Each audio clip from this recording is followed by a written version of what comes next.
ഇത് ഞാൻ പറഞ്ഞതല്ല, അള്ളാന്റെ ഹബീബായ പ്രവാചകൻ സല്ലല്ലാഹു അലൈഹി വസല്ലം പറഞ്ഞതാ. തഖ്വ എന്ന് പറഞ്ഞാൽ പുറത്ത് കാണിക്കുന്നതല്ല. ആ തഖ്വ ഹാഉന നെഞ്ചിന്റെ ഉള്ളിൽ ഉണ്ടാവണം. ഇന്ന് ആ തഖ്വ എത്ര പേർക്ക് ഉണ്ട് എന്നറിയണേ. ശവ്വാൽ 1 നമ്മൾ പള്ളിയൊക്കെ ഒന്ന് പോയി നോക്കിയാൽ മതി. റമദാന്റെ 30 തഖ്വ അങ്ങോട്ട് അഭിനയിച്ചാലൊക്കെ ശവ്വാൽ 1 ഏത് നാട്ടിലാണ് അള്ളാഹു ആയാലും. സുബഹിക്കൊക്കെ പള്ളിയിൽ ജമാഅത്തിന് ഫുള്ളായിട്ട് ആരാന്റെ സൊഫ് കയറി നിന്നോനൊക്കെ സ്വന്തം സൊഫ് സ്ഥിരം വരുന്നവർക്ക് കിട്ടുന്നത് ശവ്വാൽ 1, 2, 3 ദിവസം കൊണ്ട് തന്നെ തുടങ്ങും. അടുത്ത 11 മാസം ഒരു ജമാഅത്തിന്റെ ക്വാളിറ്റി പോലും പലരും കാണിക്കൂല. ഈ അസർ നമസ്കാരത്തിനൊക്കെ പള്ളി ഫുള്ളാ. ഞാൻ പറയലുണ്ട്, റമദാൻ കഴിഞ്ഞാൽ പിന്നെ ഒരു അസർ ജമാഅത്തിന് ആള് കൂടണേ ആ പള്ളിയിൽ ഒരു നിക്കാഹ് ഉണ്ടാവണം. എന്നാ ആൾക്കാരൊക്കെ നേരത്തെ വരും. ഞാൻ കുറ്റം പറയല്ല. തഖ്വ ഹാഉന നെഞ്ചിന്റെ ഉള്ളിലാ. അവന്റെ പെരുമാറ്റത്തിൽ, ഇടപെടലുകളിൽ, സംസാരത്തിൽ, ഏതൊരു കാര്യത്തിലും ആ തഖ്വ പ്രകടിപ്പിക്കണം എന്നാ.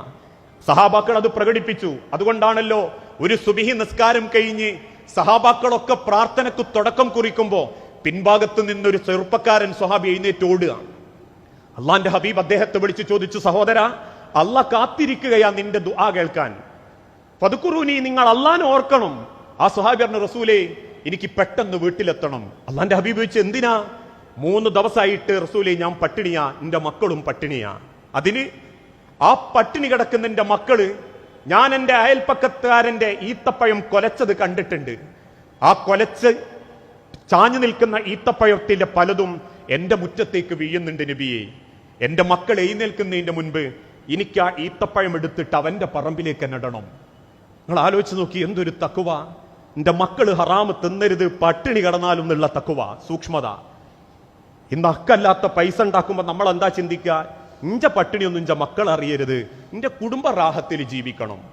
ഒരിക്കൽ സിദ്ദീഖുൽ അക്ബർ റളിയല്ലാഹു അൻഹു മദീനത്തെ തെരുവിൽ ഇങ്ങനെ പട്ടിണിയായിട്ടിരിക്കുമ്പോഴാ ഒന്നും കിട്ടാതാകുമ്പം ഒരു മുൻകാലഘട്ടത്തിൽ ഒരു അടിമ അദ്ദേഹത്തിന്റെ മുൻപിലൂടെ കടന്നു പോകുന്നത്. ആ അടിമയായ മനുഷ്യന്റെ അരയിൽ ഒരു പാലിന്റെ കുപ്പി കണ്ടപ്പം സിദ്ദീഖുൽ അക്ബർ റളിയല്ലാഹു അൻഹു ചോദിച്ചു, സഹോദര, അല്പം പാൽ എനിക്ക് തരുമോ? അദ്ദേഹം അതെടുത്ത് അബൂബക്കർ റളിയല്ലാഹു അൻഹുവിന്റെ വായിലേക്ക് ഒഴിച്ചെടുത്തു.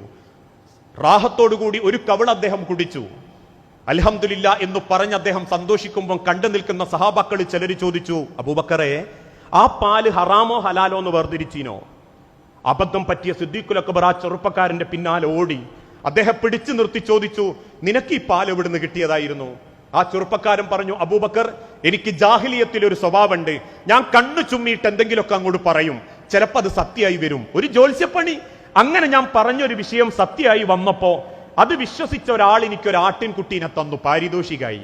ആ ആട്ടിൻകുട്ടി വലുതായി പ്രസവിച്ചു. ആ ആട്ടിൻകുട്ടിയുടെ കുഞ്ഞിന്റെ പാലാണ് അബൂബക്കറെ നിങ്ങൾക്ക് ഞാൻ തന്നത്. അത് കേട്ട സെക്കൻഡിൽ തലക്ക് കയ്യും കൊടുത്ത് കുനിഞ്ഞിരുന്ന് 2 വിരലുകൾ തൊണ്ടയിലേക്ക് ഇട്ട് സിദ്ദീഖുൽ അക്ബർ റളിയല്ലാഹു അൻഹു ഛർദ്ദിക്കാൻ തുടങ്ങി. ഛർദ്ദിച്ച് കണ്ണു തുറിച്ച് രക്തം വായിലൂടെ വരുന്നത് കണ്ടപ്പം റസൂലിന്റെ സഹാബാക്കൾ ഓടി അള്ളാന്റെ ഹബീബിനെ കൂട്ടിക്കൊണ്ടുവന്നു.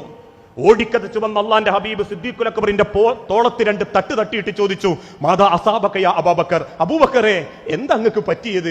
അബൂബക്കർ റളിയല്ലാഹു അൻഹു അള്ളാന്റെ ഹബീബിന്റെ കാൽമുട്ടുകളിലേക്ക് നെറ്റി ചേർത്ത് വെച്ച് ആ നെറ്റി കൊണ്ട് 2 അടി റസൂലിന്റെ കാലിന് കൊടുത്തിട്ട് പറഞ്ഞു, അബദ്ധം പറ്റി നബിയേ, പട്ടിണി കൊണ്ടോ ദാഹം കൊണ്ടോ ഞാൻ ആ പാല് കുടിച്ചുപോയി റസൂലേ. ആ ഹറാമായ പാല് അബൂബക്കറിന്റെ രക്തമായി മാറുന്നതിന്റെ മുൻപ് എന്റെ വായിലൂടെ അതൊന്ന് പുറത്ത് കളയാൻ അള്ളാഹിനോടൊന്ന് ദുആ ചെയ്യണേ റസൂലേ. അല്ലാഹുമ്മ അഇന്നി, എന്നെ ഒന്ന് സഹായിക്ക് റബ്ബേ. എന്റെ ആ പാല്, എന്റെ ആ മാശയം കടക്കാതെ എന്റെ വായിലൂടെ പുറത്തേക്ക് പോണേ, പുറത്തേക്ക് കളയണേ എന്ന് കണ്ണുനീരോടെ പ്രാർത്ഥിക്കുന്നുണ്ടെങ്കിൽ അത്ര സൂക്ഷ്മത സാമ്പത്തിക രംഗത്ത് അവർ തഖ്വ ഉൾക്കൊണ്ടിട്ടുണ്ട്.